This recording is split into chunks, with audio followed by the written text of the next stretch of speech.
अस्सलाम वालेकुम, मैं हूं शाहजेब खानजादा। मुल्क भर में आम इंतखाबात एक साथ होंगे या पंजाब और खैबर पख्तूनख्वा में इंतखाबात पहले होंगे या फिर सिर्फ पंजाब में इंतखाबात सबसे पहले होंगे?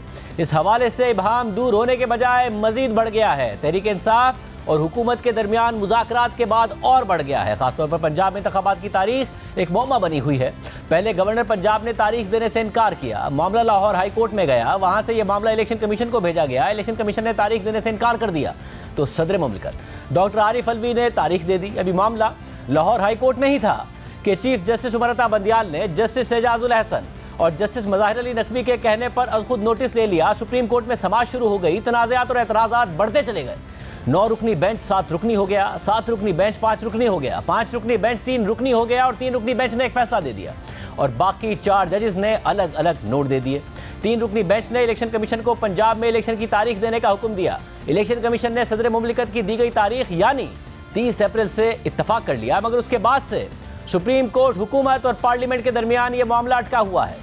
3 रुकनी बेंच हुकूमत को फंड जारी करने का हुक्म देता है, हुकूमत पार्लियामेंट के पास चली जाती है और पार्लियामेंट इनकार कर देती है।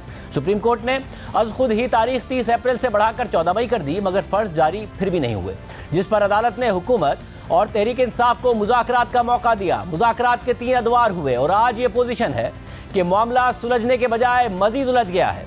कल रात मुज़ाकरात के बाद हुकूमत का दावा अलग है और तहरीक इंसाफ का दावा अलग है। कल रात मुज़ाकरात के तीसरे दौर के बाद हुकूमती कमेटी के रुकन इसहाक डार ने बताया था कि इलेक्शन कब हो, इस हवाले से दोनों इतराफ़ की अपनी अपनी तारीखें हैं, लचक आई है और अब उन्होंने भी अपनी क़यादत से बात करनी है और हमने भी करनी है। दोनों जो साइड्स हैं इस बात पर इत्तेफाक कर चुकी हैं कि एक ही दिन मुल्क में इलेक्शन बेहतरी है। दूसरी जो मुस्बत उसमें आउटकम है वो ये है कि जब भी इलेक्शन होंगे पूरे मुल्क में केयर टेकर हुकूमतें होंगी। अब तीसरा जो मेन पॉइंट है वो ये है कि इलेक्शन कब हो और उस इलेक्शन के हवाले से हमारे दोनों ग्रुप्स की अपनी अपनी डेट्स हैं। लचक आई है लेकिन वो हम एक पॉइंट पे भी नहीं पहुंचे। उन्होंने भी अपनी लीडरशिप से जाके दोबारा बात करनी है, हम भी, हमारे भी 12 पार्टी की लीडरशिप से हमने बात करनी होती है और उम्मीद है इंशाअल्लाह कि आने वाले दिनों में हम मजीद, जैसे मैं समझता हूं कि बहुत बड़ी प्रोग्रेस है। लेकिन इसके बाद तहरीक इंसाफ की कमेटी के रुकन शाह महमूद कुरैशी ने कहा कि असेंबलियों की तहलील और इलेक्शन की तारीख पर हमारा इत्तफाक नहीं हो सका। हमने फैसला किया है कि सुप्रीम कोर्ट में तहरीरी मौक़िफ़ पेश करेंगे। एक दिन की तजवीज कबूल की, हमने केयर टेकर सेटअप की जो ख्वाहिश है उसको तस्लीम किया। Dissolution and elections, holding of elections, इस पर हमारा इत्तफाक ना हो सका। हमने फैसला किया है कि हम सुप्रीम कोर्ट को अपना मौक़िफ़ इन राइटिंग बता देंगे कि हमने क्या किया और कहां कहां हमने लचक दिखाई। पेशरफ इन मुज़ाकरात में नहीं हो सकी। पंजाब के इलेक्शंस जो 14 तारीख है जो उनका फैसला है, तहरीक इंसाफ चाहेगी इलेक्शंस 14 तारीख को करवा दिए जाएं। यानी तहरीक इंसाफ ने ना तो ये ऐलान किया कि मुज़ाकरात नाकाम हो गए हैं या ख़त्म हो गए हैं और ना ही खुलकर ये कहा है कि वो मज़ीद मुज़ाकरात नहीं करेगी, लेकिन ये ज़रूर कह दिया था कि सुप्रीम कोर्ट से रुजू करेंगे और आज तहरीक इंसाफ ने सुप्रीम कोर्ट से रुजू कर लिया है। तहरीक इंसाफ की मुज़ाकराती टीम की जानिब से सुप्रीम कोर्ट में बाज़ाब्ता दरख्वास्त दायर कर दी गई है, जिसमें कहा गया है कि सुप्रीम कोर्ट पंजाब में इंतखाबात के हवाले से 4 अप्रैल का हुक्मनामा मिनोअन नाफिज करवाए। मुअज़्ज़िज़ अदालत के फैसले की रोशनी में पंजाब में 14 मई को इंतखाबात करवाया जाए। तहरीक इंसाफ ने अदालत में करवाई गई यकीन दहानी की रोशनी में खुसूसी मुज़ाकराती कमेटी कायम की। तहरीक इंसाफ और PDM इत्तेहाद की मुज़ाकराती टीमों ने पूरी नेक नियति से 27, 28 अप्रैल और 2 मई को बातचीत की। फरीक़ैन के माबैन 3 नकात पर इत्तफाक़ राय हुआ। तहरीक इंसाफ ने मुल्क में एक ही दिन इंतखाबात करवाने के लिए 4 शराइत पेश की। तहरीक इंसाफ एक ही दिन इंतखाबात के लिए तैयार है, बशर्ते के कौमी, सिंध और बलोचिस्तान असम्बलियों को 14 मई या इससे पहले तहलील कर दिया जाए। कौमी और 4 सूबाई असम्बलियों के इंतखाबात तीनों असम्बलियों की तहलील के 60 दिन के अंदर यानी जुलाई के दूसरे हफ्ते में करवाए जाएँ। पंजाब और खैबर पख्तूनख्वा के इंतखाबात को 90 दिन की मुद्दत गुजर जाने के बाद एक आइनी तहफ़्फ़ुज़ फराहम किया जाए। इंतखाबात में ताख़ीर को आइनी तहफ़्फ़ुज़ फराहम करने के लिए तहरीक इंसाफ के अरकान वापस कौमी असम्बली में जाएंगे और इत्तफ़ाक़ राय से सिर्फ एक बार के लिए आइनी तरमीम की जाएगी। इन नकात पर मबनी एक तहरीरी मुआहिदा किया जाएगा जिसे अदालत उस्मा के सामने रखा जाएगा। तहरीक इंसाफ की दरख्वास्त में कहा गया है कि PDM इत्तेहाद ने हमारी इन तजावीज़ से इत्तफाक नहीं किया। PDM इत्तेहाद के मुताबिक कौमी, सिंध और बलोचिस्तान असम्बलियाँ 30 जुलाई को तहलील की जाएंगी और इंतखाबात असम्बलियों की तहलील के 90 दिन के अंदर बैक वक्त अक्टूबर के पहले हफ्ते में मुनक़िद होंगे। आइनी तरमीम के जरिए मुआहदे पर अमल दरामद के हवाले से आइनी तरमीम पर भी दोनों इतराफ़ में इत्तफाक़ राय का फुक़दान है। चुनाचे मुअज़्ज़िज़ अदालत पंजाब में इंतखाबात के हवाले से अपने 4 अप्रैल के हुक्मनामे के मिनोअन निफाज का एहतमाम करे। अब सूरत हाल ये है कि तहरीक इंसाफ ये मामला लेकर एक बार फिर सुप्रीम कोर्ट पहुंच गई है, जिसने 14 मई को पंजाब असेंबली के इंतखाबात कराने का हुक्म दे रखा है, लेकिन साथ ही मामले में इबाहम भी छोड़ दिया है। 27 अप्रैल की समाअत में चीफ जस्टिस उमरता बंदियाल ने सियासी मुज़ाकरात की तजवीज़ दी थी और रिमार्क्स दिए थे कि इस हवाले से मुनासिब हुक्म जारी करेंगे, लेकिन आज तक वो हुक्म जारी नहीं हुआ है और ना ही केस की समाअत के लिए कोई तारीख मुकर्रर की गई है। 14 मई में अब सिर्फ 10 दिन रह गए हैं और कल इलेक्शन कमीशन सुप्रीम कोर्ट में जमा कराई गई रिपोर्ट में कह चुका है कि अब 14 मई को इंतखाबात मुमकिन नहीं है। सुप्रीम कोर्ट ने यह भी वाज़ेह कर रखा है कि इलेक्शन की तारीख देने का इख्तियार सिर्फ सुप्रीम कोर्ट को ही है, लेकिन आज इलेक्शन कमीशन ने अदालत का यह इख्तियार चैलेंज कर दिया है और पंजाब और खैबर पख्तूनख्वा में इलेक्शन की तारीखों पर नजरसानी दरख्वास्त दायर करते हुए सुप्रीम कोर्ट से इस्तदा कर दी है कि अदालत उज़्मा अपने 4 अप्रैल के फैसले पर नजरसानी करे। इंतखाबात की तारीख देने का इख्तियार अदलिया को हासिल नहीं है। आइन बनाने वालों ने अदलिया को यह हक नहीं दिया कि वो इंतखाबात के लिए तारीख दे। आइन पाकिस्तान ने इदारों के इख्तियारात को बिल्कुल वाज़ेह कर रखा है, इसलिए सुप्रीम कोर्ट ने पंजाब में इंतखाबात की तारीख देकर तयशुदा कानून को तब्दील किया। लिहाजा सुप्रीम कोर्ट पंजाब में इंतखाबात की तारीख देने की गलती को दुरुस्त करे। अब हुकूमत और इत्तेहादी जमातें मुज़ाकरात की मेज़ पर बैठी हैं, मगर तहरीक इंसाफ की डिमांड मानने को तैयार नहीं है और तहरीक इंसाफ सुप्रीम कोर्ट पहुंच गई है। अदालत खुद 14 मई की तारीख पर भी बज़िद है, मगर सियासी जमातों को मुज़ाकरात का कहकर खामोश भी है। साथ ही इलेक्शन कमीशन भी सुप्रीम कोर्ट पहुंच गया है कि अदालत इंतखाबात की तारीख दे ही नहीं सकती। इसके अलावा स्पीकर कौमी असम्बली ने साकिब निसार के बेटे की ऑडियो लीक की तहकीकात के लिए खुसूसी कमेटी कायम कर दी है और असलम भूतानी को इसका चेयरमैन मुकर्रर किया है। स्पीकर कौमी असम्बली के जारी करदा नोटिफिकेशन के मुताबिक कमेटी किसी भी तहकीकाती इदारे की मदद ले सकेगी। साथ ही नून लीग के रहनुमा मलिक अहमद खान और अता तारड़ ने इलेक्शन कमीशन में इमरान खान और साबिक चीफ जस्टिस साकिब निसार के खिलाफ रेफरेंस दायर कर दिया है। रेफरेंस इलेक्शन एक्ट 2017 और आइन के आर्टिकल 218(3) के तहत दायर किया गया है। रेफरेंस में दरख्वास्त की गई है कि पंजाब असेंबली के उम्मीदवारों से टिकट के बदले रिश्वत लेने के इल्जामात में कानूनी कार्रवाई की जाए और रेफरेंस के साथ साकिब निसार के बेटे नजम साकिब की ऑडियो लीक का मतन लगाया गया है और पीटीआई टिकट होल्डर्स की फहरिस्त देकर दस्तावेजात और रिकॉर्ड भी रेफरेंस का हिस्सा बनाया गया है। रेफरेंस के मुताबिक माली, इखलाकी, खुली करप्शन पर ये शिकायत दायर कर रहे हैं। पंजाब असेंबली के पार्टी इंतखाबी टिकटों की खरीदो फरोख्त जारी है। एक सियासी जमात ने कानून, इखलाकियात और जमहूरियत की धज्जियां उड़ाकर रख दी हैं। एक जमात पार्टी टिकटों में करप्शन करके सियासत का मुकद्दस शोभा गंदा कर रही है। इलेक्शन को जानवरों की खरीदारी बना दिया गया है। आइन, कानून, इलेक्शन एक्ट की खिलाफ वर्जी पर इलेक्शन कमीशन कार्रवाई करे, क्योंकि ऑडियो से मुल्जिम अबूजर को इमरान खान के पार्टी इंतखाबी टिकट देने से हकीकत साबित हो गई है। इस सारी सूरत पर बात करने के लिए हमने तहरीक इंसाफ के मुतअद्दिद रहनुमाओं को प्रोग्राम में शिरकत की दावत दी, मगर कोई नहीं आया, किसी ने जवाब नहीं दिया। वफाकी वज़ीर दाखिला राना सनाउल्लाह साहब हमारे साथ मौजूद। राना साहब बहुत शुक्रिया। राना साहब, मुज़ाकरात के लिए आप लोगों ने तो दरवाज़ा खुला छोड़ा है, मगर तहरीक इंसाफ सुप्रीम कोर्ट पहुंच गई है और जो उन्होंने जवाब जमा कराया है उससे बड़ा वाज़ेह लग रहा है कि उन्होंने तो लचक दिखाई। एक दिन इंतखाबात के लिए भी राज़ी हुए। जो इंतखाबात की तारीख है 14 मई की जगह एक साथ कराने के लिए तकरीबन 2.5 महीने आगे जाने के लिए भी राज़ी हुए, 2 से 2.5 महीने। आप लोग सिर्फ 15 दिन पीछे आने के लिए तैयार हुए कि जी मिड अगस्त की जगह हम जुलाई के आखिर में तोड़ देंगे, इंतखाबात अक्टूबर में ही होंगे। तो आप इनफ्लेक्सिबल थे, सुप्रीम कोर्ट को क्या जवाब देंगे?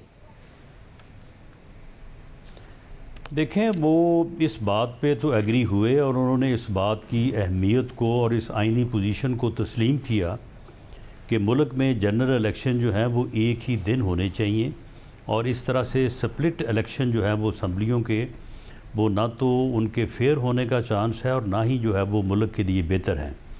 लेकिन वो अपनी इस गलती को, बल्कि मैं तो कहूँगा कि इस आइनी जुर्म को तस्लीम करने से जो है वो गुरेज़ा हैं कि एक आदमी ने अपनी झूठी अना, अपने तकब्बर और अपने जो है वो मुजरमाना जहन से जो है वो उसने सिस्टम के ऊपर हमला किया और मुतअद्दिद हमले किए। उसने कैपिटल का घिराव करने की कोशिश की, उसके बाद उसने लॉन्ग मार्च किया, उसके बाद वो इंसानों का समुंदर लाने की जो है वो तरफ गया।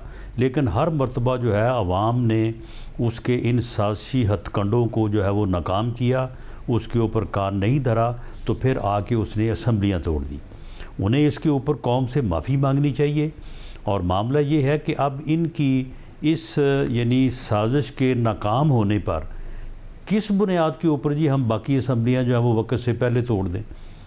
पंजाब असम्बली और KPK की असम्बली तो उन्होंने तोड़ी है इस जहनीत के साथ, और पंजाब में इलेक्शन करवाना चाहते हैं, KPK का नाम ही नहीं लेते।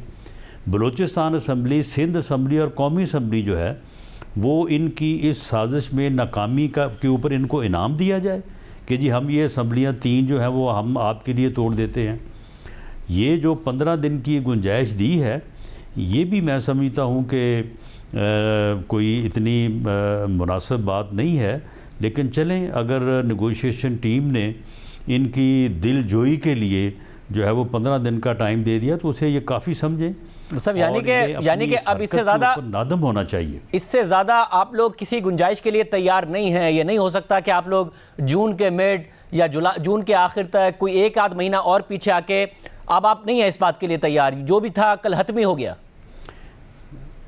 नहीं देखें शाहजेब, अगर कोई आदमी जो है वो सिस्टम के ऊपर हमलावर होता है, कोई आदमी जो है वो गलती करता है और उसके बाद वो नाकाम होता है, तो क्या उसको उसके ऊपर प्रीमियम दिया जाएगा?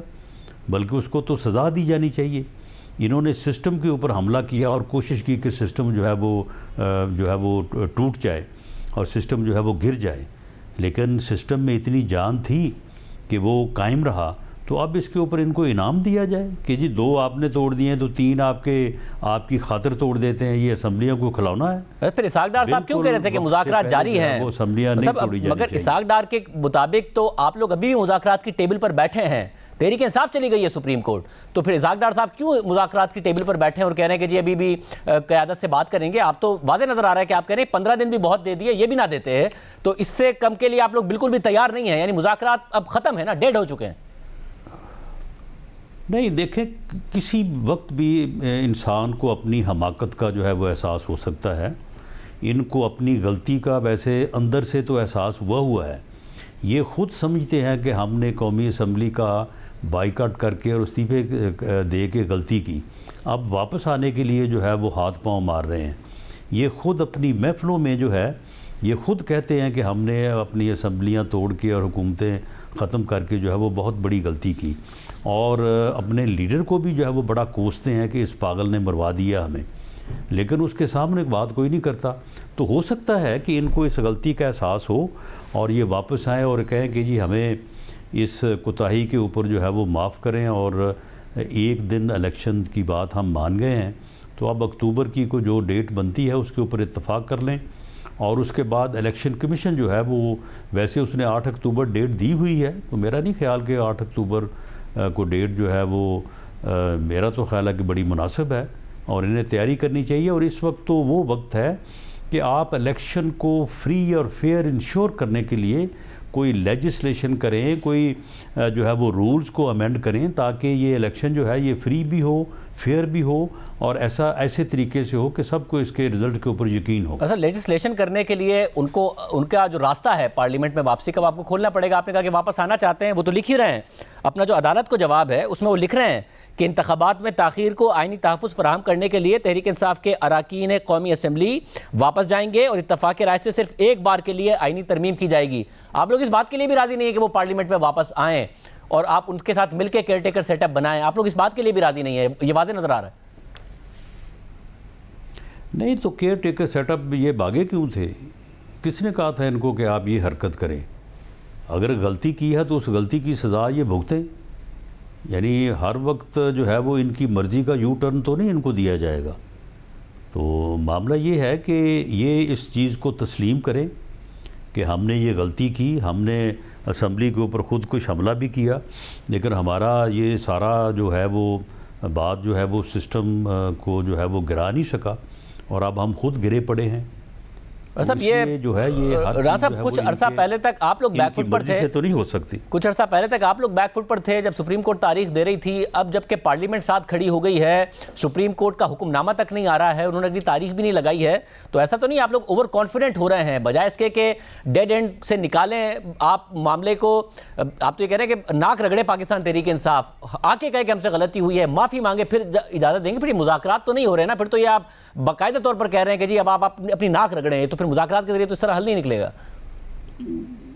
नहीं देखें, कौम को, मुल्क को, सिस्टम को धमकियां देना कि मैं ये कर दूंगा, मैं आके हर चीज़ सील कर दूंगा, मैं पूरा मुल्क बंद कर दूंगा, मैं इंसानों का समुंदर लेके आऊँगा, अगर एक आदमी जो है वो इस किस्म की हरकतें करे और उसके बाद जो है वो उन हरकतों में अपनी में जो है वो नाकाम हो, तो फिर उसके बाद जो है वो उसके साथ जो सलूक होना चाहिए हम तो वो सलूक नहीं कर रहे, बल्कि हम तो आइन के ऊपर कायम है और उस आइनी रास्ते के ऊपर हम उनको कहते हैं कि आप आएँ, बैठें, इस इलेक्शन को फ्री और फेयर तौर पे कराने के लिए हम सारे इंतज़ामात करें और उसके बाद असम्बलियाँ अपनी मुद्दत पूरी करें और मुद्दत पूरी करने के बाद जो है आप देखें ना, ये दोनों असम्बलियाँ जो हैं जो इन्होंने तोड़ी हैं, इन्होंने ये स्पीकर जो हैं वो गए नहीं है, जा नहीं रहे वो कि जी बहाल कर दें दोबारा।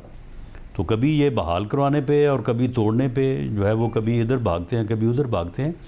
इन्हें चाहिए कि ये अपनी गलती को चलो बस अब ये तो जैसे अतर मिनल्ला साहब ने भी अपने नोट पे लिखा कि एक जमात फोरम शॉपिंग के लिए अदालतों को इस्तेमाल करती है, कभी इस्तीफे देती है, कहती है कि इस्तीफे कबूल करा दे अदालत आके, कभी कहती है कि इस्तीफे हमारे कबूल नहीं होने चाहिए। ये तो जैसे अतर मिनल्ला साहब ने भी लिखा, मगर इस वक्त जो सुप्रीम कोर्ट है उसका जो 3 रुकनी बेंच है जिस पर आपको बहुत एतराज़ है, उनका अभी भी फैसला फील्ड में है जो कि 14 मई को इंतखाबात कराने के लिए है, जिसमें 10 दिन रह गए हैं, जिसकी आप फंड जारी करने की खिलाफ वर्जी कर चुके हैं, जिसके लिए सुप्रीम कोर्ट कह चुकी है कि संगीन नताइज होंगे, मगर उन्होंने अगली तारीख नहीं दी है और ना ही पिछला ऑर्डर जारी किया है। तो वो तलवार तो आपके सर पर अभी भी लटक रही है। आप सुप्रीम कोर्ट के लिए को क्या मौक़िफ़ देंगे? यही मौक़िफ़ देंगे कि जी इनसे कहें पहले माफ़ी मांगे फिर हम बात करेंगे इनसे? नहीं, बिल्कुल नहीं। हम यही कहेंगे कि आइन में जो दर्ज है आइन के मुताबिक जो है वो आगे बढ़ा जाए। कोई 2 असम्बलियाँ इन्होंने जो तोड़ी हैं वो इन्होंने कोई अच्छा काम नहीं किया, कोई आइनी काम नहीं किया। तो 3 असम्बलियाँ जो हैं वो इनकी इस ख्वाहिश के ऊपर तो कुर्बान नहीं की जा सकती। और जो एक असम्बलियों की मियाद है उसके बाद इलेक्शन की जो है वो मीनवाइल तैयारी की जाए और उसके बाद फ्री और फेयर इलेक्शन का जो है इनेकाद किया जाए। ये बड़ी फेयर बात है। और जहाँ तक 14 मई का तल्लक है वो तो शाहजेब कोई जिन्नात ही अगर आ जाएं और इलेक्शन करवाने के लिए कोई इंतज़ामात कर दें तो कर दें। बाकी इलेक्शन कमीशन और किसी के तो बस में नहीं है कि अब 14 मई को इलेक्शन हो सके। अच्छा 14 मई को तो नहीं होंगे, बट 14 दिन की पहली गुंजाइश 8 अक्टूबर की डेट जो है वो तय है। 14 मई की भी गुंजाइश 14 दिन की खुद सुप्रीम कोर्ट ने निकाली थी। 30 अप्रैल की जगह 14 मई की तारीख दी। अब इलेक्शन कमीशन कह रहा है आपका इख्तियार नहीं है तो हमारा इख्तियार है, तो अदालत 14-15 दिन की और गुंजाइश पैदा कर देगी और फिर आपके सर पर तलवार लटक रही होगी अगर आप मुज़ाकरात के जरिए मामला नहीं तय कर रहे हैं। तो चलें, जहाँ पे ये 30 दिन की गुंजाइश पैदा करनी है वहाँ पे 60-65 दिन की कर दे और सारा मसला हल हो जाए। इन ज़िदों में और इस तरह के बचगाना जो है वो तरीके से मामलात को तय करने में क्या पड़ा है। आप अपनी ज़िद छोड़ देनी चाहिए। आपको वाज़ेह नज़र आ रहा है चाहिए कि हमने हमाकत की, हमने गलती की और उस गलती में जो है वो हम अब पकड़े गए हैं, तो चलो माफ़ी मांगे ना मांगे लेकिन अपनी गलती के ऊपर जो है वो अपने आप को रुजू करें। आपको नज़र आ रहा है कि तहरीक इंसाफ बैकफुट पर है क्योंकि उन्हें नज़र आ रहा है कि शायद सुप्रीम कोर्ट के फैसले पर अमल दरामद नहीं होगा, इसलिए वो फ्लेक्सिबल हुए। सुप्रीम कोर्ट हुक्मनामा नहीं जारी कर रही है तो आपको लग रहा है वो भी बैकफुट पर है। मगर अगर कंटेम्प्ट ऑफ कोर्ट हो गया तो क्या आप लोग खुद भी चाह रहे हैं कि ये हो जाए, क्योंकि हालात ऐसे पैदा हो गए कि उसमें आप लोगों को एक विक्टिम कार्ड ही मिल जाएगा? नहीं, देखें इसमें जो है वो आज जो पिटीशन दायर की है इलेक्शन कमीशन ने वो बिल्कुल in accordance to provisions of constitution है। अब देखें ना, सुप्रीम कोर्ट ने ही सारे काम करने हैं। डिक्टेटरों को जो है वो सनद जवाज़ भी जो है वो सुप्रीम कोर्ट ने देनी है। उन्हें आइन को अमेंड करने का भी इख्तियार जो है वो सुप्रीम कोर्ट ने ही देना है। सुप्रीम कोर्ट के जज ने रिटायर होकर जो है वो सियासी जमातों के टिकट भी बेचने हैं। ये सारे काम जो है वो एक ही अदारे ने तो नहीं करने ना, बाकी अदारे जो है वो बनाए गए हैं या जो उनका वजूद है तो उन्होंने भी तो कुछ ना कुछ करना है ना। तो सबको अपना अपना काम जो है वो करने दिया जाए तो सारे काम जो है बेहसन तरीके से अंजाम पा जाएंगे। बहुत शुक्रिया सनाउल्लाह साहब की गुफ्तगू आपने सुनी। मगर मामला इस वक्त सिर्फ पंजाब के इंतखाबात की हद तक और अदालती हुक्म तक महदूद नहीं है, क्योंकि इस वक्त अदालत और पार्लियामेंट आमने सामने आ गए हैं। दोनों अपनी अपनी डोमेन में एक दूसरे पर मुदाखलत का इल्ज़ाम लगा रहे हैं और अब बाकायदा दोनों सुप्रीम इदारे एक दूसरे की कार्रवाइयों और माली मामलात का रिकॉर्ड तलब कर रहे हैं। एक हफ्ता पहले स्पीकर कौमी असम्बली ने चीफ जस्टिस समेत सुप्रीम कोर्ट के जजेस को खत लिखकर पार्लियामेंट की कार्रवाइयों में अदालती मुदाखलत से मुतालिक तशवीश का इजहार किया था, जबकि रजिस्ट्रार सुप्रीम कोर्ट ने स्पीकर कौमी असम्बली को जवाबी खत लिख दिया है और कौमी असम्बली के इजलासों का रिकॉर्ड तलब कर लिया है, जिस पर कौमी असम्बली में शोर मचा और तजवीज़ दी गई कि चीफ जस्टिस को बुलाकर पूछा जाए कि उन्होंने ये रिकॉर्ड क्यों मांगा है। जियो न्यूज़ के ज़राए के मुताबिक सुप्रीम कोर्ट के रजिस्ट्रार ऑफिस ने स्पीकर राजा परवेज अशरफ को खत लिखकर कौमी असेंबली की कार्रवाई का रिकॉर्ड तलब कर लिया है।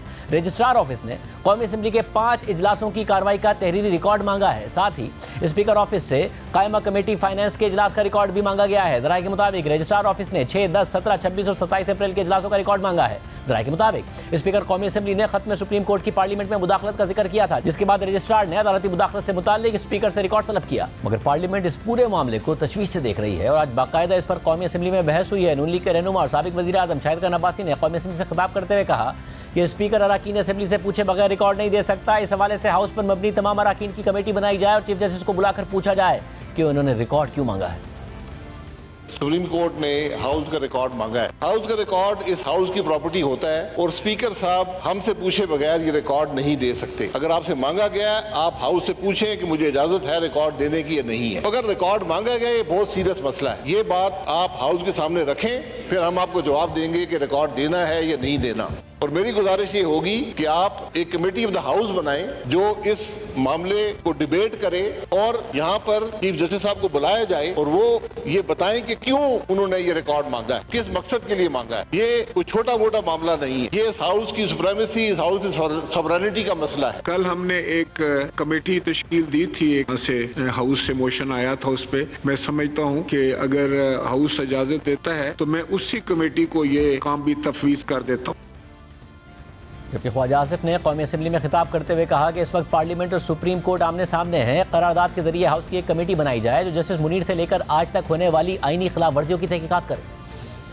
वो आईनी अदारे जो हैं, आप माने या ना माने, वो आमने सामने आ चुके हैं। रेजोल्यूशन को यहाँ पे पास करें, उस रेजोल्यूशन के जरिए आप कमेटी बना दें सारे हाउस की, जो ये इन्वेस्टिगेट करे कि जस्टिस मुनीर से लेके इस वक्त जो हाल है, प्रेजेंट जो है, उसमें आइन के साथ क्या क्या हो रहा है, क्या डिस्टॉर्शंस की जा रही हैं, क्या वायलेशंस की जा रही हैं, ये सारी चीजें जो है सेटल होनी चाहिए। जब भी आइन वायलेट हुआ है उसके ऊपर अंगूठे जो है जजेस ने लगाए हैं। 4 लाख केसेस पेंडिंग है। ये हमारी अदलिया का हाल है। मातम करने का टाइम है इनका। ये मुकदमे तो निपटाएं, उसके बाद हमसे भी दस्तों गिरबान हो लें।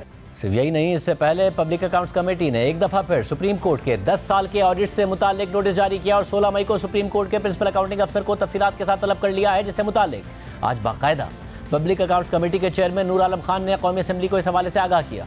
10 साल का इन्होंने ऑडिट नहीं हुआ तो सुप्रीम कोर्ट ऑफ पाकिस्तान का 2010-11 से लेकर 2021-22 तक सर 16 मई को 2023 को 1:30 पे सर हमने जो सुप्रीम कोर्ट के प्रिंसिपल अकाउंटिंग ऑफिसर हैं उनको बुला लिया है सर। हमने ये भी मांगा है सर कि president of Pakistan, prime minister of Pakistan, federal minister, speaker, national assembly, senate chairman, इन सबको और इसी तरीके से चीफ जस्टिस हो, जजेस हो, उनको कितनी सैलरीज, रिटायरमेंट, लॉट्स और इसका भी रिकॉर्ड हमने सर मांग लिया है। मैंने इसलिए यहाँ पे बात ये की है, मैं चाहता हूँ कि ये हाउस और स्पीकर साहब आप हमारे साथ इसमें खड़े हों। 16 मई को हमने सुप्रीम कोर्ट ऑफ पाकिस्तान को तलब किया है सर 2021 से 2021 वो उस तक 10 साल का record sir. Thank you very much. साथ ही कल नूर आलम खान ने पार्लियामेंट में यह वाज़ेह किया था कि अगर सुप्रीम कोर्ट के प्रिंसिपल अकाउंटिंग अफसर कमेटी के सामने पेश नहीं हुए तो वो उनके वारंट गिरफ्तारी जारी करेंगे। अब जहां पार्लियामेंट और सुप्रीम कोर्ट आमने सामने है तो वहीं सुप्रीम कोर्ट के अंदर से मुसलसल आवाज़ें उठ रही हैं और सुप्रीम कोर्ट की खाली असामियों पर तैनातियों के लिए जस्टिस काजी फाइजा की तरफ से जुडिशल कमीशन को लिखे गए खत की मज़ीद तफसीलात सामने आ गई हैं। जस्टिस काजी फाइजा के खत के मुताबिक जस्टिस मज़हर आलम खान और जस्टिस सज्जाद अली शाह की रिटायरमेंट के बाद यानी जुलाई 2022 और अगस्त 2022 से सुप्रीम कोर्ट में 2 जजेस की असामियाँ खाली हैं। आर्टिकल 176 के मुताबिक सुप्रीम कोर्ट चीफ जस्टिस और जजेस की उस तादाद पर मबनी होगी जिसका तयन एक्ट ऑफ पार्लियामेंट करता है, जबकि सुप्रीम कोर्ट का 1997 का एक्ट वाज़ेह करता है कि चीफ जस्टिस के अलावा जजेस की तादाद 16 होनी चाहिए और अगर सुप्रीम कोर्ट में जजेस की तादाद बगैर किसी मुनासिब वजह के कम रखी जाती है तो मेरी राय में ये आइन और कानून के मुताबिक नहीं होगा। जिसे काजी फाइजा के खत के मुताबिक इस वक्त सुप्रीम कोर्ट में 53,000 केसेस ज़ेर इल्तवा हैं और 9 साल पहले ज़ेर इल्तवा केसेस की तादाद इनसे आधी थी। अवामी मफाद मजरू हो चुका है क्योंकि सुप्रीम कोर्ट शायद इस नहज पर पहुंच गई है जहां वो इन केसेस के ढेर को सुनने के काबिल ही नहीं है। मैं ये दरख्वास्त करता आ रहा हूं कि जैसे ही असामी खाली हो तो जजेस को तैनात किया जाए। 1 माह बाद सुप्रीम कोर्ट गर्मियों की छुट्टियों पर होगी और ये असामियां उन छुट्टियों से पहले पुर की जाएं ताकि जुडिशल कमीशन के तमाम मेंबरान की शिरकत को यकीनी बनाया जा सके। जैसे काजी फाइजा के खत के मुताबिक मैं जुडिशल कमीशन के जायजे के लिए तजवीज़ देना चाहूँगा कि सुप्रीम कोर्ट की खाली असामियों पर जस्टिस अहमद अली शेख और जस्टिस मुसर्रत हिलाली को तैनात किया जाए। Justice Ahmed Ali Shaikh Sindh high court के चीफ जस्टिस हैं और जस्टिस मुसर्रत हिलाली को मुत्तफ़िका तौर पर जुडिशल कमीशन ने पेशावर हाई कोर्ट का चीफ जस्टिस बनाया था। सिंध की आवाम को मायूसी हुई जब उनके चीफ जस्टिस को सुप्रीम कोर्ट में तैनात नहीं किया गया, जबकि खैबर पख्तूनख्वा के लोगों के खदशात हैं कि उनके सूबे से सिर्फ एक जज सुप्रीम कोर्ट में है। आइन कहता है कि नस्ल, जिन्स और जाए पैदाइश की बुनियाद पर कोई तफरीक नहीं होनी चाहिए। मौजिज़ चेयरमैन यानी चीफ जस्टिस, मैं तवक्को करता हूँ कि आप जुडिशल कमीशन का इजलास जल्द अज जल्द बुलाएंगे क्योंकि ये दोनों जजेस चंद माह में रिटायर हो जाएंगे। यानी जजेस की तैनाती, सूबोटों के इख्तियारात और बेंचेस की तश्कील से मुतालिक सुप्रीम कोर्ट के अंदर भी इख्तिलाफात मौजूद हैं और इसी दौरान पार्लियामेंट और सुप्रीम कोर्ट भी आमने सामने हैं। जबकि दूसरी तरफ तहरीक इंसाफ और हुकूमत के मुज़ाकरात में कोई पेशरफ नहीं हुई है और तहरीक इंसाफ अदालत चली गई है। मामला यहाँ से कहाँ जा रहा है? सीनियर सहाफ़ी और बाहिर कानून मुनी फारूक हमारे साथ मौजूद है। मुनी फारूक, बहुत शुक्रिया। मुनी, आपको क्या लगता है इस वक्त की सूरत हाल में जब तहरीक इंसाफ चली गई है अदालत और अदालत को कह रहे हैं कि अब आप अपने 14 मई वाले फैसले पर अमल दरामद कराएं क्योंकि हम तो फ्लेक्सिबल हुए थे, जुलाई तक के लिए माने थे, हुकूमत नहीं मानती नजर आ रही है। अभी इमरान सनाउल्लाह साहब से बात कर रहे थे, वो तो कह रहे हैं जो 15 दिन की फ्लेक्सिबिलिटी दिखाई मुज़ाकराती कमेटी ने वो तो उस पर भी मुतमईन नहीं है, ज़्यादा और नहीं दिखानी चाहिए। तो अदालत इस वक्त क्या ऑप्शन आपको नजर आते हैं? अदालत कोई नया हुक्म जारी कर सकती है?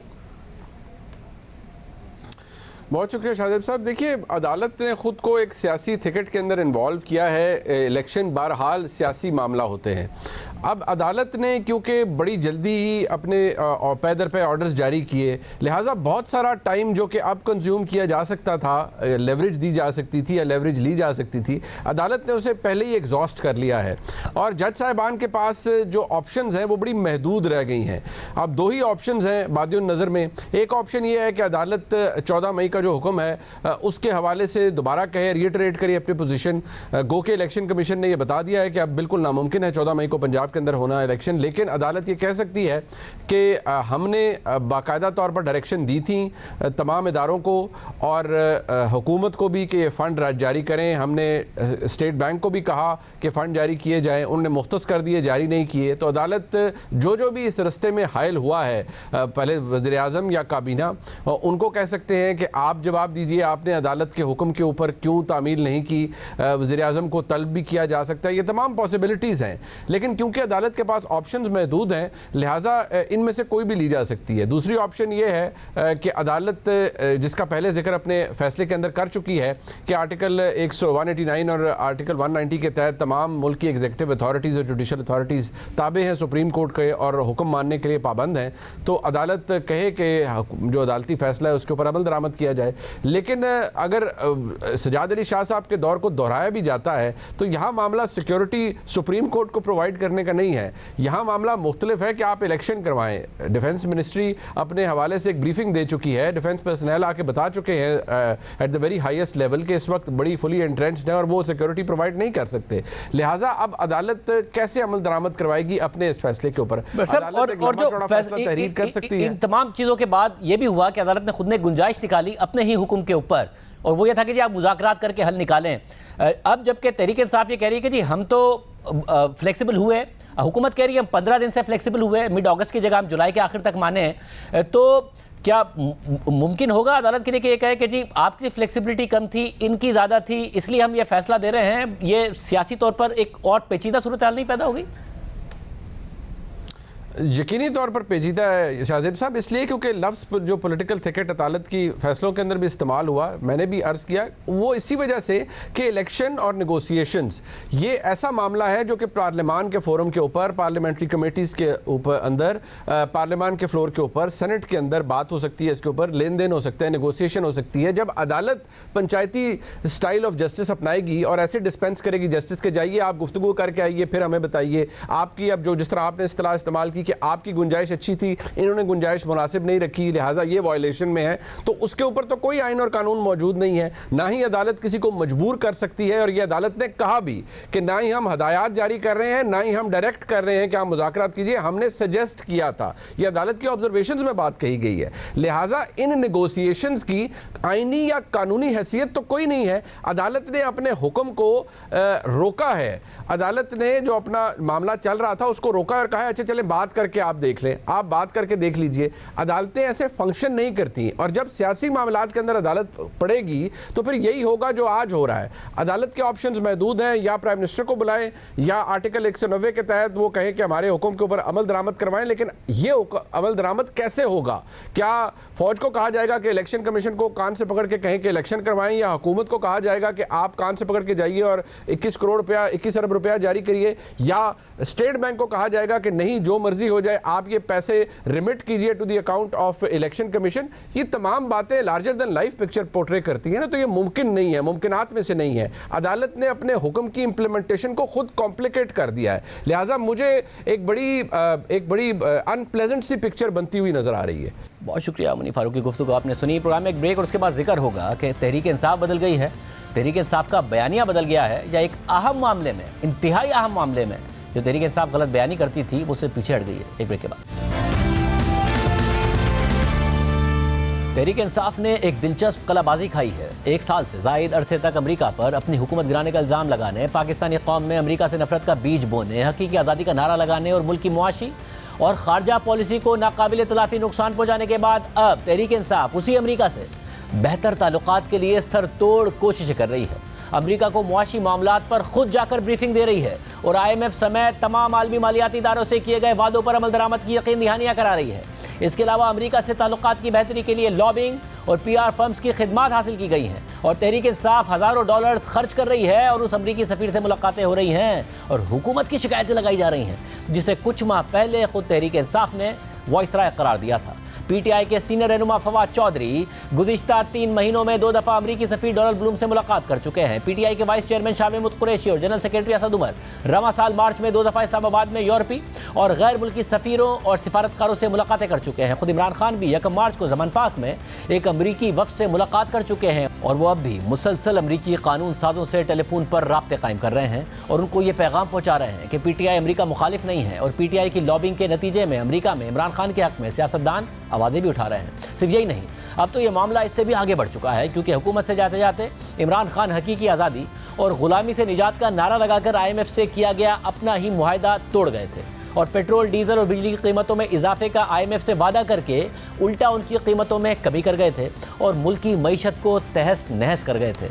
और सोने पर सुहागा ये कि जाते जाते IMF के मुआहदे की एक और खिलाफ वर्जी करते हुए एक और एमनेस्टी स्कीम भी दे गए थे। लेकिन अब वही तहरीक इंसाफ अमरीका से अपना मुआशी बहाली का प्लान शेयर कर रही है और उन्हें यकीन दिला रही है कि अगर उन्हें दोबारा हुकूमत मिली तो IMF की शराइत का एहतराम किया जाएगा। इस हवाले से सहाफ़ी रिजवान शहजाद ने अपनी खबर में लिखा है कि तहरीक इंसाफ ने अमरीकी इंतजामिया के अहदेदारों को यकीन दिलाया है कि हुकूमत मिलने की सूरत में वो रियासत की तरफ से आलमी मालियाती इदारों और ममालिक से किए गए वादों पर अमल करने का इरादा रखती है। खबर के मुताबिक 2 हफ्ते पहले PTI के हुकाम की अमरीकी सिफारत खाने के एहलकारों के साथ एक नशिस्त हुई ताकि PTI का मुआशी बहाली का प्लान शेयर किया जा सके और ये यकीन दहानी भी कराई जा सके कि Tehreek Insaf world bank, IMF और एशियन डेवलपमेंट बैंक वगैरह के साथ काम जारी रखेगी। खबर के मुताबिक तहरीक इंसाफ के एक सीनियर रहनुमा ने तस्दीक की है कि तहरीक इंसाफ अमरीका से राब्ते में है। PTI की मुआशी टीम, जिसमें असद उमर और हमाद अजहर भी शामिल है, उसने हाल ही में इस्लामाबाद में अमरीकी हुकाम से PTI की मुआशी पॉलिसियों पर तबादला ख्याल किया है।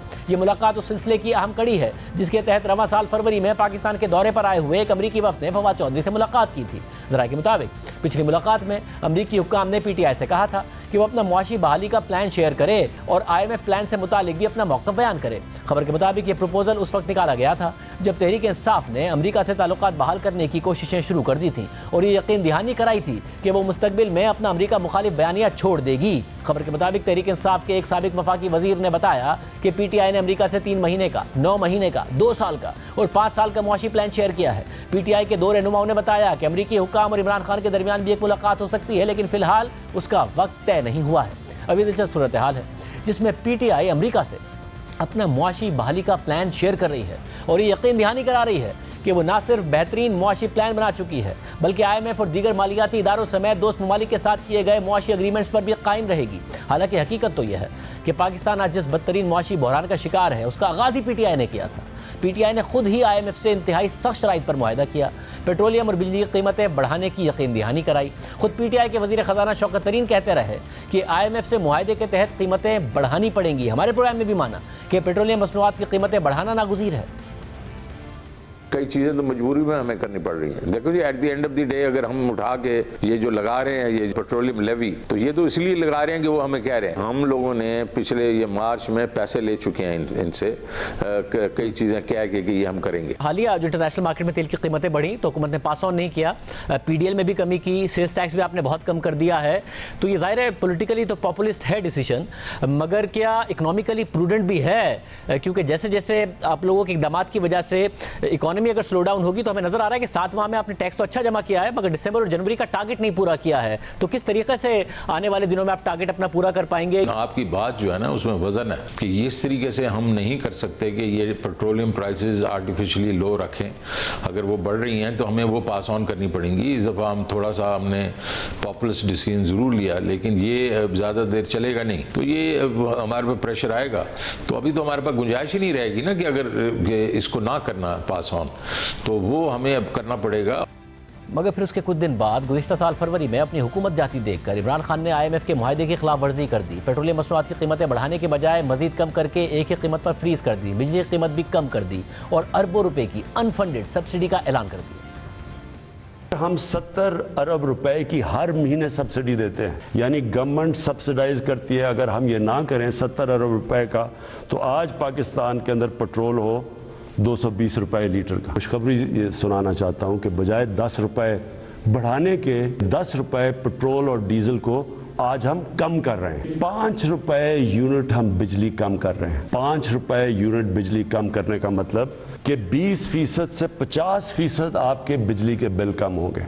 अगले बजट तक इन दो चीज़ों के ऊपर हम अब कोई इजाफा भी नहीं करेंगे और उससे पहले हमने ये इनको कम भी कर दिया। और फिर इमरान खान की हुकूमत ख़त्म हो गई और साथ ही उनके इस फैसले ने मुल्क की मईशत को भी सियासत की नज़र कर दिया। मुल्क पर डिफ़ॉल्ट के बादल मंडलाने लगे। नई हुकूमत के लिए IMF का मुआहदा बहाल कराना सख्त तरीन चैलेंज साबित हुआ और मुश्किल सियासी फैसलों में ताख़ीर करके मौजूदा हुकूमत ने भी मज़ीद नुकसान पहुँचाया। खुद साबिक वफाकी वज़ीर शेख रशीद ये कहते नजर आए कि इमरान खान मौजूदा हुकूमत के लिए बारूदी सुरंगें बिछा कर गए हैं। और फिर बाद में IMF की कंट्री रिपोर्ट आई और उस रिपोर्ट में तहरीक इंसाफ की हुकूमत की तरफ से गुज़िश्ता प्रोग्राम रिव्यू के बाद प्रोग्राम की शराइत पर अमल ना करने पर सख्त तनकीद की गई और पेट्रोलियम मसनूआत पर सब्सिडी को मईशत की खराबी की वजह करार दिया गया। गुज़िश्ता साल सितंबर में जारी होने वाली रिपोर्ट के मुताबिक गुज़िश्ता माली साल के पहले 6 माह में यानी जुलाई से दिसंबर 2021 में बजट पर IMF प्रोग्राम की शराइत के मुताबिक अमल हो रहा था और हुकूमत प्राइमरी बजट सरप्लस देने में भी कामयाब रही थी। मगर फिर तीसरे क्वार्टर में यानी कि जनवरी से मार्च के दरमियान प्रोग्राम टारगेट मिस होना शुरू हो गए और ऐसे ऐलानात कर दिए गए कि गुज़िश्ता माली साल के टारगेट्स के लिए जो हुकूमत ने वादे किए थे वो मुतासिर हो गए। फरवरी 2022 के आखिर में हुकूमत ने खर्चों में 24% का इजाफा कर दिया, जिसकी बड़ी वजह सब्सिडीज का ऐलान था। तेल और बिजली पर 4 माह की सब्सिडी का ऐलान कर दिया गया। रिपोर्ट के मुताबिक हालांकि बढ़ती हुई दरामदात की वजह से FBR के टैक्स रेवेन्यू में इजाफा होता रहा, मगर पेट्रोलियम मसनूआत पर सेल्स टैक्स और पेट्रोलियम लेवी जीरो करने और दीगर खर्चों में इजाफे से गुज़िश्ता माली साल के खसारे का टारगेट खतरे में पड़ गया और पाकिस्तान पर फाइनेंसिंग के दबाव में भी इजाफा हो गया। और इसी के साथ साथ फरवरी में एक ऑर्डिनेंस के जरिए इंडस्ट्री के लिए एक टैक्स एमनेस्टी स्कीम का भी ऐलान कर दिया गया, जो कि IMF प्रोग्राम में हुकूमत की तरफ से किए गए वादों के खिलाफ था। और फरवरी में ऐलान किए गए इस महंगे पैकेज को ख़त्म करने में देर करने से हुकूमत की फिस्कल कारकर्दगी पर असर पड़ा। यानी वाज़ेह कि इमरान खान ने अपनी हुकूमत बचाने के लिए मुल्क की मईशत को दाव पर लगा दिया। मौजूदा हुकूमत भी कोई बेहतर मुआशी कारकर्दगी नहीं दिखा सकी और यही वजह है कि आज पूरा मुल्क तारीखी महंगाई का शिकार है। और अब तहरीक इंसाफ अमरीका को यकीन दहानियाँ करा रही है कि अगर हुकूमत में आएंगे तो IMF के साथ काम करेंगे। हालांकि हुकूमत से जाते जाते मुआहदा तोड़ गए थे और अब कह रहे हैं कि मुआहदे की शराइत पर अमल करेंगे। मगर अलमिया ये भी है कि तहरीक इंसाफ ने वफाक में अपनी हुकूमत के खात्मे के बाद भी IMF के साथ पाकिस्तान की डील को नाकाम बनाने की कोशिश की और मईशत को फिर दाव पर लगाया।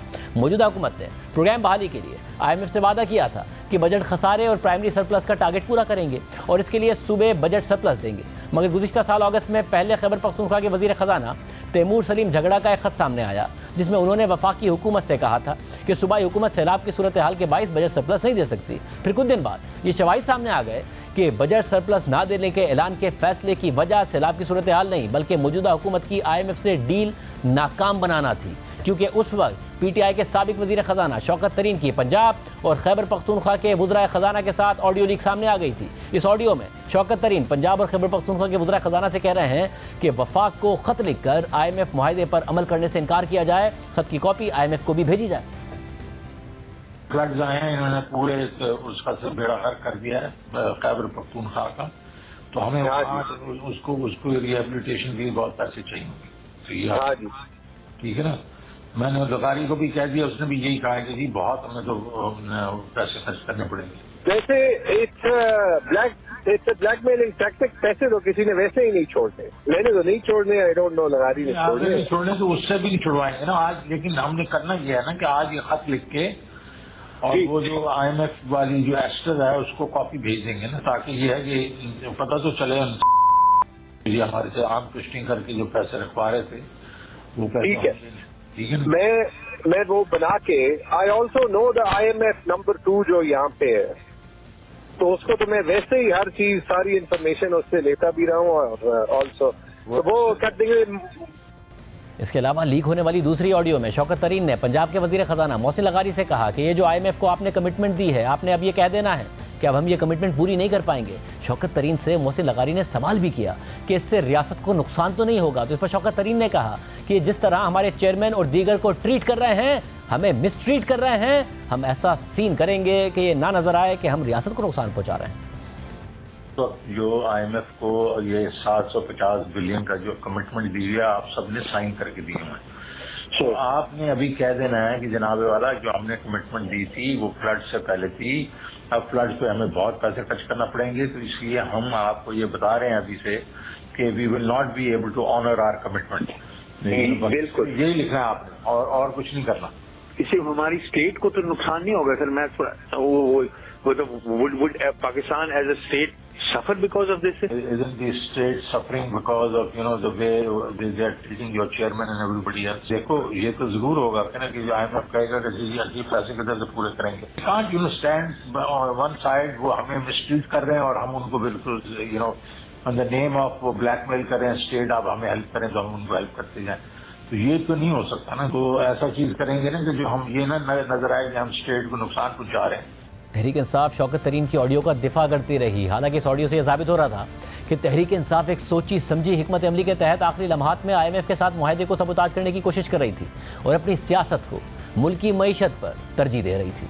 मगर अब यही तहरीक इंसाफ अमरीका को यकीन दहानियाँ करा रही है कि दोबारा हुकूमत मिली तो हम IMF समेत आलमी मालियाती इदारों और दोस्त ममालिक के साथ रियासत के तमाम मुआहदों पर कायम रहेंगे। इस हवाले से अमरीका का एतमाद हासिल करने के लिए तहरीक इंसाफ की मुआशी टीम अमरीकी हुकाम से मुलाकात कर चुकी है और यह खबर भी है कि अमरीकी हुकाम से खुद इमरान खान की भी मुलाकात हो सकती है। वैसे तो ये कोई बुरी बात नहीं कि अगर कोई जमात चाहती है कि उसके अमरीका से बेहतर ताल्लुकात हों या अमरीकी अवाम में उसका मस्बत इमेज कायम हो, लेकिन यह बात खुद इमरान खान के अपने बयानिए और इल्ज़ामात के ख़िलाफ़ है और उनके अपने कहे हुए अल्फाज और नारे अब उन्हीं पर भारी पड़ रहे हैं। और अगर ये सब तहरीक इंसाफ की जगह किसी और जमात ने किया होता तो सोचिए कि इमरान खान ने उनका क्या हाल किया होता। क्योंकि कुछ अर्सा पहले जब इमरान खान खुद वज़ीर आज़म थे तो वो अपोजिशन रहनुमाओं और अपने मुखालफिन की गैर मुल्की सफ़ीरों से मुलाकातों पर सख्त तनकीद करते थे, बहुत बुरा समझते थे, फिर अपनी हुकूमत जाने के बाद ऐसी मुलाकातों को हुकूमत गिराने की साजिश का हिस्सा करार देते थे। अब खुद अपोजिशन में होते हुए मिल रहे हैं। हमें पता कैसे चला अमेरिकन एम्बेसी में इनकी फ्रीक्वेंसी बढ़ गई, इनसे मिलने ऑपोजिशन पॉलिटिशियन से, हमें वो सारी इंडिकेशन थी। अब देखें एम्बेसीज का काम तो फॉरेन पॉलिसी होता है, उनका क्या काम है कि हमारे डिसिडेंट्स जो कि खुश नहीं है उनसे मीटिंग शुरू कर दी। अमेरिकन एम्बेसी इनमें से कईयों को बुला बुला के मीटिंग कर रही थी। अमेरिकन एम्बेसी ऑपोजिशन लीडर्स को ज्यादा मिलना शुरू हो गई, हमारे पास सारी रिपोर्ट है। मगर अब खुद तहरीक इंसाफ अपोजिशन में है और अमरीकी सफ़ीर समेत गैर मुल्की सिफारतकारों से मुलाकातें कर रही है, अमरीका को अपना मुआशी प्लान बता रही है ताकि आइंदा हुकूमत में आने के लिए अमरीका का आशीर्वाद हासिल हो जाए। हमने इस सवाल से बात करने के लिए तहरीक इंसाफ के सेक्रेटरी जनरल असद उमर को प्रोग्राम में शिरकत की दावत दी, मगर उन्होंने जवाब नहीं दिया। इजाज़त दीजिए, अल्लाह हाफ़िज़।